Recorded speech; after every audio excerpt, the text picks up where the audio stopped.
Assalamualaikum warahmatullahi wabarakatuh. Baik Bapak Ibu sekalian, saya Wiranda dari Program Studi Teknik dan Manajemen Lingkungan Sekolah Vokasi IPB. Pada kesempatan ini saya akan menyampaikan hasil kegiatan pengabdian pada masyarakat program studi kami yang berjudul Pengelolaan Limbah Padat Berkelanjutan di Kelurahan Mulyaharja, Kota Bogor. Berikut daftar dosen, staf, dan mahasiswa terlibat. Terdapat 10 dosen, 1 staf, dan 12 mahasiswa yang terlibat dalam kegiatan pengabdian masyarakat ini. Adapun latar belakang pemilihan topik pengelolaan sampah, ya ini kita ketahui bersama bahwasannya banyak daerah di Indonesia yang masih kesulitan dalam mengelola sampah rumah tangga masyarakatnya. Hal ini dikarenakan kurangnya kesadaran masyarakat terhadap pentingnya pengelolaan sampah rumah tangga, kemudian kurangnya keterampilan dan keterbatasan pendampingan, sehingga banyak masyarakat yang belum tahu beberapa metode pengolahan sampah yang dapat digunakan untuk mengatasi permasalahan sampah tadi. Oleh karena itu, pengabdian masyarakat program studi kami dilakukan di RW 008 Kelurahan Mulyaharja, Kota Bogor. RW ini cukup padat, terdiri dari 4 RT dengan jumlah kakak kurang lebih 1028 kakak. Dua gambar ini menginterpretasikan kondisi pengelolaan sampah rumah tangga di RW 008 Kelurahan Mulyaharja. Kita ketahui dari gambar bahwasannya banyak masyarakat yang masih membuang sampah begitu saja, dibiarkan menumpuk di tempat pembuangan tanpa mengolahnya. Padahal sampah-sampah tersebut apabila diolah masih memiliki nilai guna dan berpeluang untuk meningkatkan pendapatan masyarakat itu sendiri. Identifikasi awal dilakukan oleh program studi kami untuk melihat kondisi pengolahan sampah dan kebiasaan masyarakat dalam mengelola sampah rumah tangganya. Berdasarkan identifikasi awal diperoleh data bahwa 75% masyarakat RW 008 Kelurahan Mulyaharja belum mengolah sampah organik. Jadi sampah organiknya masih dibuang begitu saja eh, ke tempat pembuangan bercampur dengan jenis sampah lainnya. Kemudian didapati 50% masyarakat membuang minyak jelantah ke saluran pembuangan air, bahkan 15%-nya masih dibuang ke tempat sampah, sama tadi dengan organik bercampur dengan sampah jenis lainnya.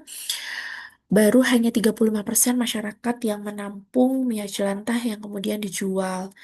Nah, kenapa masyarakat banyak yang belum mengolah sampah organiknya dan masih membuang minyak jelantah ke tempat yang tidak semestinya? Hal ini dikarenakan pengetahuan terhadap dampak negatif tidak mengelola sampah di masyarakat Kelurahan Mulyaharja ini sangat minim. Jadi 75%-nya itu belum mengetahui dampak negatifnya. Oleh karena itu, dua praktik ini masih berlangsung hingga saat ini.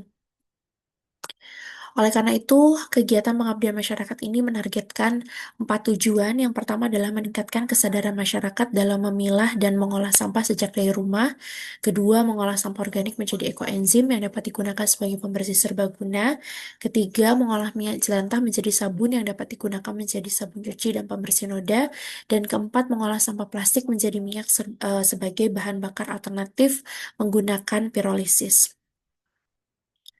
Mekanisme pelaksanaan dimulai dari identifikasi permasalahan pengolahan sampah, kemudian dilanjutkan dengan sosialisasi dan edukasi jenis sampah, pemilahan, dan alternatif metode pengolahan. Terakhir masuk kepada kegiatan inti, yakni adalah praktik langsung. Praktik langsung dibagi menjadi 3 kegiatan. Yang pertama praktik langsung pengolahan sampah organik menjadi ekoenzim, kemudian pengolahan minyak jelantah menjadi sabun cuci dan pembersih noda, dan terakhir pengolahan sampah plastik menjadi bahan bakar alternatif menggunakan pirolisis. Untuk kegiatan ini kita kolaborasi dengan program studi teknologi rekayasa komputer. 4 tujuan yang sudah kita tetapkan, kita bagi kunjungannya kepada 3 kunjungan ke masyarakat. Kegiatan pertama sudah dilakukan pada 23 Agustus 2025, terdapat 11 masyarakat terlibat. Kegiatannya meliputi identifikasi awal, kita sudah melihat kondisi TPS RW 008, kemudian kita lakukan konfirmasi terkait dengan kondisi saat ini dari pengolahan sampah rumah tangga di RW 008 Kelurahan Mulia Harja melalui diskusi interaktif dengan masyarakat. Kemudian kita juga lakukan sosialisasi rencana kegiatan praktik pengolahan sampah ke depan dan disisipkan dengan kegiatan edukasi jenis sampah organik dan anorganik serta pemilahan dan alternatif metode pengolahan berdasarkan jenis sampah. Kegiatan 2 dilakukan 13 September 2025, terdapat 20 masyarakat terlibat. Kegiatannya praktik langsung pengolahan sampah organik menjadi ekoenzim sebagai pembersih serbaguna. Masyarakat dikenalkan apa itu ekoenzim, karena belum banyak masyarakat yang mengetahui apa itu ekoenzim, kemudian alat dan bahan yang digunakan, tahapan pembuatan, prosedur penyimpanan hingga panen, serta peruntukan dan cara penggunaannya. Kemudian untuk kegiatan ketiga, sudah dilaksanakan 8 November 2025, melibatkan 22 masyarakat. Kegiatannya adalah praktik langsung pengolahan minyak jelantah menjadi sabun cuci dan pembersih noda. Sama dengan ekoenzim, masyarakat dikenalkan alat dan bahan, tahapan pembuatan, ditambah SOP pembuatan, karena kita menggunakan NaOH untuk mendukung proses saponifikasi, kemudian prosedur penyimpanan hingga dapat digunakan, serta peruntukan dan cara penggunaan.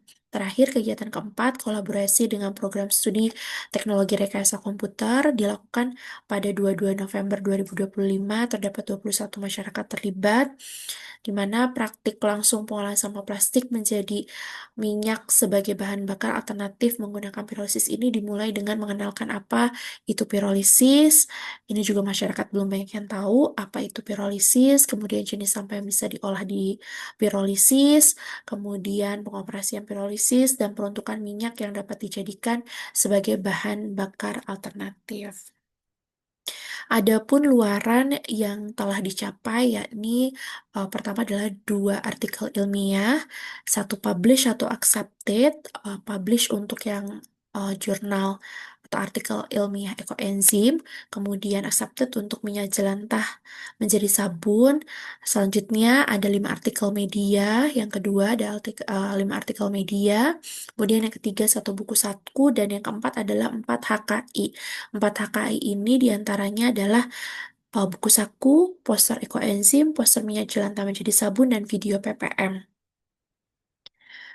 Capaian SDGs dan IPM yang ditargetkan adalah untuk SDGs sendiri ada SDG 6, 11, 12, dan 13.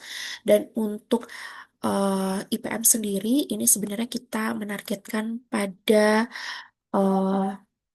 tujuan yang ingin dicapai, ya, yakni adalah peningkatan kesadaran masyarakat dalam memilah dan mengolah sampah sejak dari rumah.